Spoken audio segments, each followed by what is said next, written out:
మీ business ఏదైనా మీ ఊర్లో promotion చేయాలంటే అది సుమన్ టీవీతోనే సాధ్యం. ఇప్పుడే సంప్రదించండి.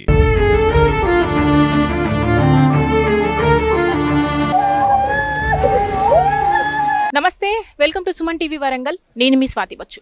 ఈరోజు వరంగల్లో దారుణ సంఘటన అని చెప్పొచ్చండి. ఇప్పటి వరకు మనం విన్న క్రైమ్లో ఒక ఎత్తు అయితే ఇప్పుడు నేను చెప్పబోయే క్రైమ్ అయితే ఒక ఎత్తు అని చెప్పొచ్చు.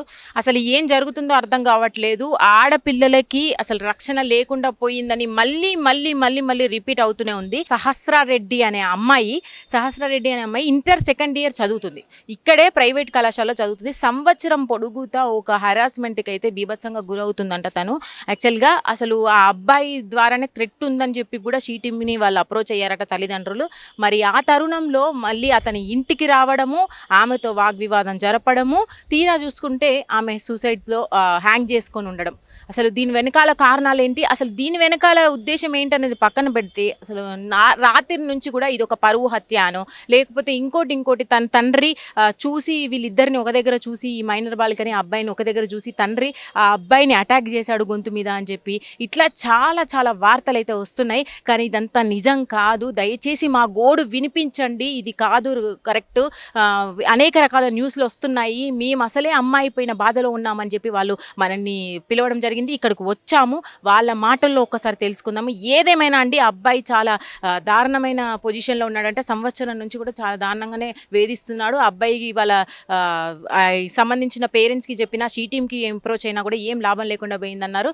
అలాగే ఈ బాధితురాలు ఎవరైతే ఉన్నారో చనిపోయిన మైనర్ బాలిక, ఆమె తండ్రికి కూడా హార్ట్ అటాక్ రావడం జరిగిందంట ఇదే విషయంలో. అసలు అంతా ఇన్ని సంవత్సరం నుంచి రన్ అవుతున్నా అసలు వీళ్ళకి న్యాయం జరగకపోవడం ఏంటి, ఆ అబ్బాయి కూడా ఇప్పటి వరకు అరెస్ట్ అయ్యాడా లేదా, అసలు దీని వెనకాల కారణాలు ఏంటి, అసలు ఈ ట్రాజడీకి సంబంధించిన విషయాలన్నీ అయితే వాళ్ళ మాటల్లోనే ఒక్కసారి తెలుసుకుందాం. అండ్ దయచేసి చెప్తున్నానండి, ఇలాంటి సంఘటనలు జరిగినప్పుడు అసలు ఏం జరిగింది అనేది అయితే తల్లిదండ్రుల తరపున కూడా ఒక్కసారి మాట్లాడే ప్రయత్నం చేయాలి. ఆ తర్వాతనే ఏదైనా కూడా మనము రాయాలి న్యూస్లు అనేది అయితే వాళ్ళు వాపోతున్నారు.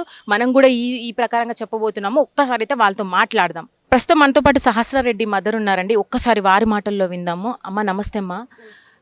ఈ సమయంలో మిమ్మల్ని అట్లా పలకరించడం కరెక్ట్ కాదు, బట్ ఏంటంటే అనేక వార్తలు వస్తున్నాయి దీని మీద, కాబట్టి మీరు రెస్పాండ్ అవ్వాలి. అసలు అమ్మాయికి ఏం జరిగింది, అసలు ఎన్ని రోజుల నుంచి ఇదంతా కూడా నడుస్తుంది? యాక్చువల్గా భరత్ అనే అబ్బాయి వల్ల మా పాప హరాస్ అవుతుందనేసి లాస్ట్ ఇయరే షీటీంలో కంప్లైంట్ చేయడం జరిగిందండి.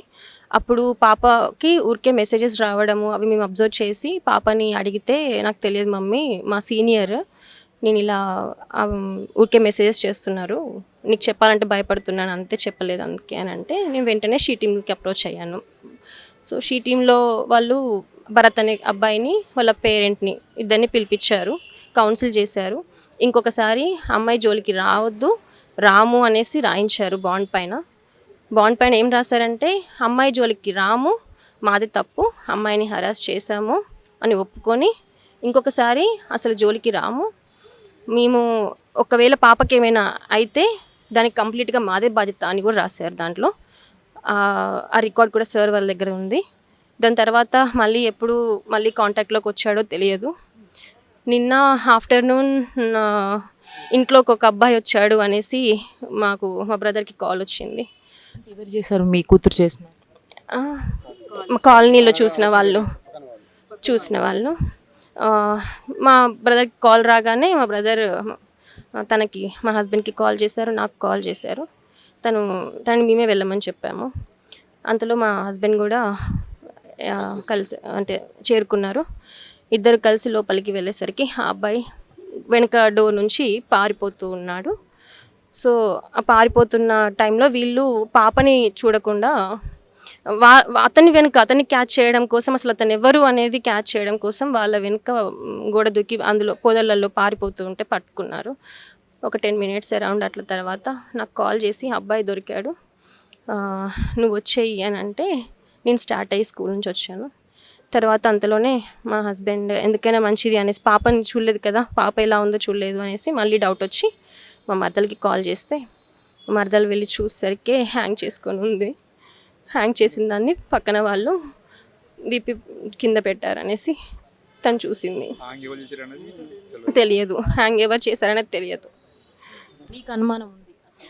భరత్ అతనే కదా వచ్చింది, అతనే బయట మాకు కనిపించింది, అతనే. సో అతనే కాబట్టి అతను నన్ను కలిసిన తర్వాత కూడా ఒకటే మాట, ఎందుకురా నువ్వు మళ్ళీ నా పాప లైఫ్లోకి వచ్చావు, నీకు ఆల్రెడీ వార్నింగ్ ఇచ్చాం కదా అని అంటే, అరవకండి మేడం, ఫస్ట్ మీ కూతురు దగ్గర అక్కడికి వెళ్ళి చూడండి అని అన్నాడు.